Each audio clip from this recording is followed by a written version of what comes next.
Salam sejahtera, salam kasih dalam nama Tuhan Yesus Kristus. Bertemu kita kembali di dalam New Wine Series.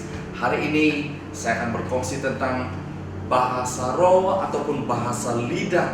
Benarkah saudara bahasa roh sudah berhenti? Mari kita lihat di dalam Markus 16 ayat yang ke-17 sampai 18. Tanda-tanda ini akan menyertai mereka yang percaya. Dengan namaku mereka akan menghalau roh-roh iblis, dan mereka akan bertutur dalam bahasa-bahasa baru. Mereka akan memegang ular tanpa mudarat. Sekiranya mereka terminum racun, mereka tetap selamat. Mereka akan meletakkan tangan pada orang sakit dan orang itu sembuh. Haleluya saudara. Ternyata di dalam ayat ini menyatakan bahwa bahasa roh, bahasa lidah adalah salah satu tanda bagi orang yang percaya. Saya sangat percaya Anda percaya adalah orang yang beriman.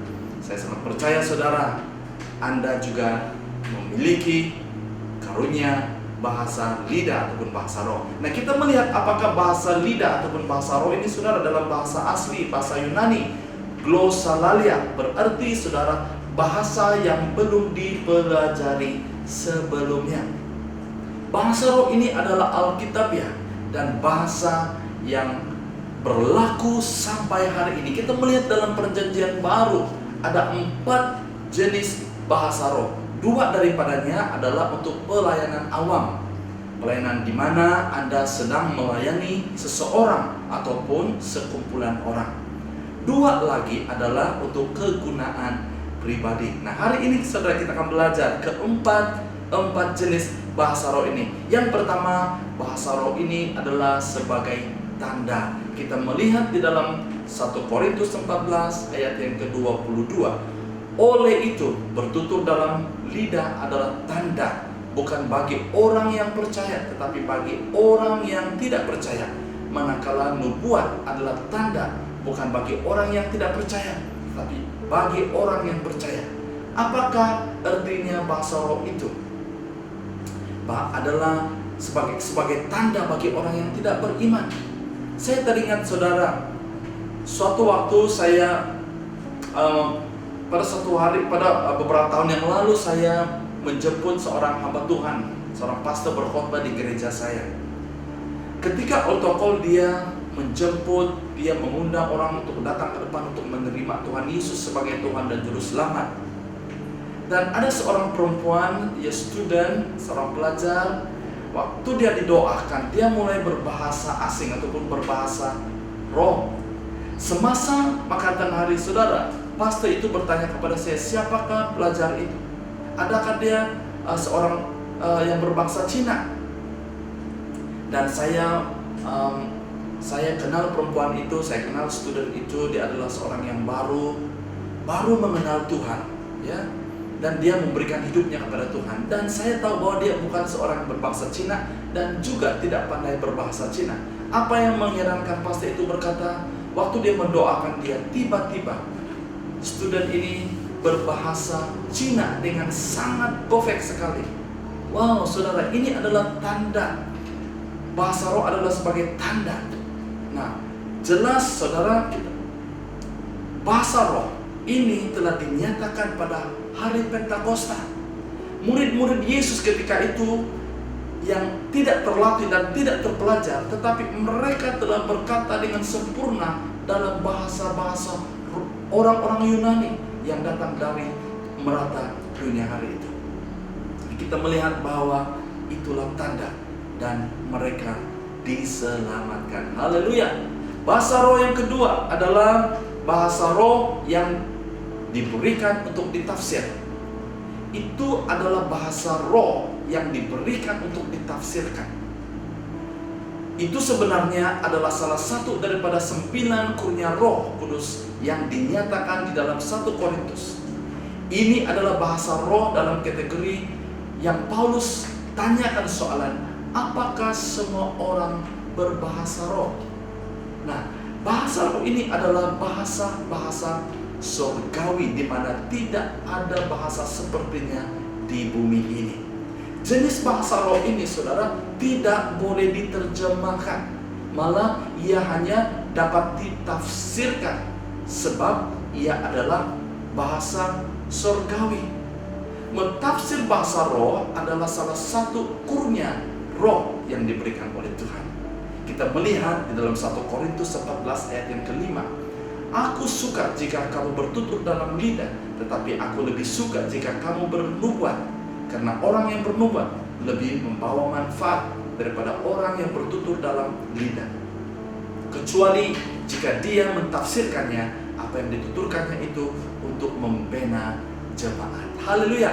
Nah, bahasa roh yang ketiga adalah bahasa roh untuk kegunaan pribadi ataupun untuk doa pribadi. Paulus mengatakan hal ini di dalam 1 Korintus 14 ayat yang ke-14b. Orang yang bertutur dalam lidah membina diri sendiri. Haleluya, saudara. Kita melihat juga di dalam 1 Korintus 14 ayat yang ke-15. Kalaulah aku berdoa dalam lidah, maka hanya rohku yang berdoa, sedangkan akalku tidak menghasilkan apa-apa. Oleh itu, apa yang harus kulakukan?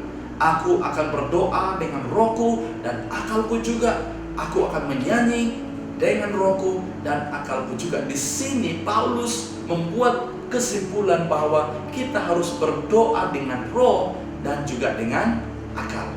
Bolehlah dikatakan bahwa bahasa roh adalah bahasa doa, saudara.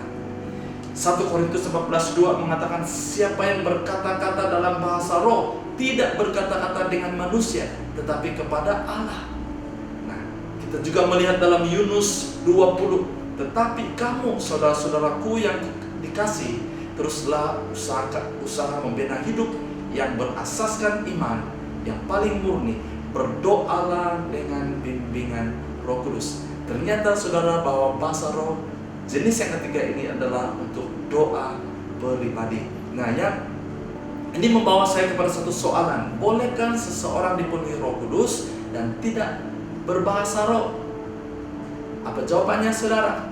Saya ingin membuat satu contoh. Apabila saya masuk ke dalam satu sungai, saya boleh memilih untuk berenang, tidak mengikut aliran sungai ke hilir.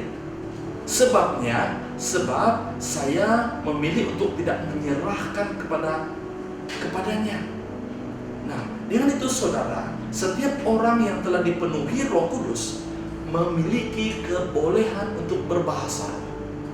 Kita semua yang percaya kepada Tuhan Yesus dan dipenuhi Roh Kudus berpotensi untuk berbahasa roh. Mungkin saja saudara, kenapa dia tidak boleh berbahasa roh? Karena dia belum melangkah ke dalamnya. Mungkin karena dia takut, mungkin karena dia belum yakin, ataupun dia merasa tidak layak. Oleh itu saudara dan saudari, Anda boleh dipenuhi Roh Kudus dan tidak berbahasa roh karena Anda belum menyerahkan diri kepadanya sepenuhnya. Dan yang terakhir saudara, bahasa roh untuk doa syafaat. Dalam Roma 8 ayat yang ke-26 sampai 27 berkata, demikian jugalah roh menolong kita dalam kelemahan kita. Kita tidak tahu apa yang patut kita doakan, tetapi roh itu sendiri berdoa syafaat untuk kita dengan rintihan yang tidak dapat disampaikan melalui kata-kata. Dan dia yang menyoroti hati kita tahu akan pikiran roh, karena roh berdoa syafaat bagi pihak orang saleh menurut kehendak Allah.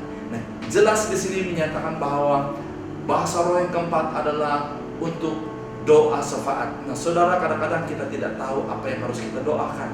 Kita berdoa, kita berbahasa roh, dan waktu kita berbahasa roh, inilah waktunya Roh Kudus akan menolong kita, saudara, dalam kelemahan kita, khususnya di dalam hal berdoa. Nah, saudara, sebagai penutupnya, saudara, berapa ramaikah orang yang terlepas kesempatan ini hari ini? Karena mereka percaya pengetahuan manusia yang terbatas, yang mengajar bahwa bahasa roh sudah berlalu.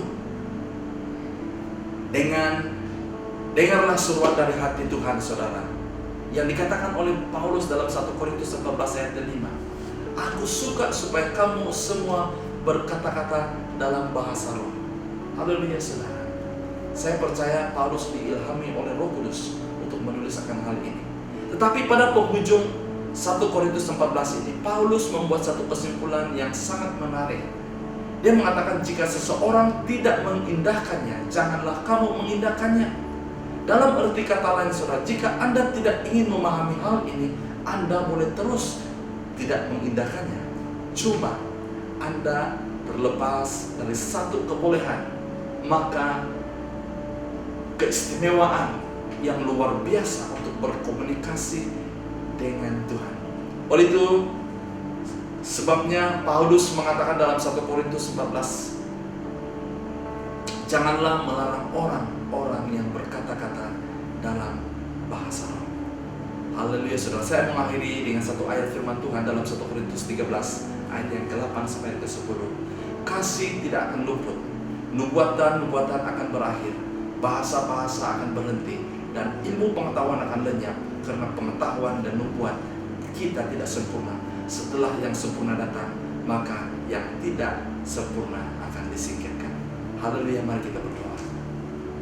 Kami bersyukur Tuhan karena hari ini kami diperingatkan bahwa ada 4 jenis bahasa roh yang kami pelajari hari ini. Biarlah ini mendorong kami, mengingatkan kami betapa pentingnya kami memiliki karunia bahasa roh. Karena ini membantu kami secara pribadi untuk kami berdoa dan untuk kami bersefaat kepada Tuhan. Terima kasih Tuhan untuk pencerahan hari ini, pengertian ini menolong kami untuk kami mengerti dan memahami karunia bahasa roh.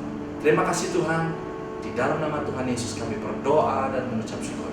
Amin. Sekian saja renungan singkat hari ini saudara. Saya harap ini dapat membantu kita untuk mengerti apakah itu karunia berbahasa roh. Haleluya, Tuhan memberkati. Semoga kita berjumpa lagi di hari yang akan datang. Tuhan Yesus memberkati. Bye.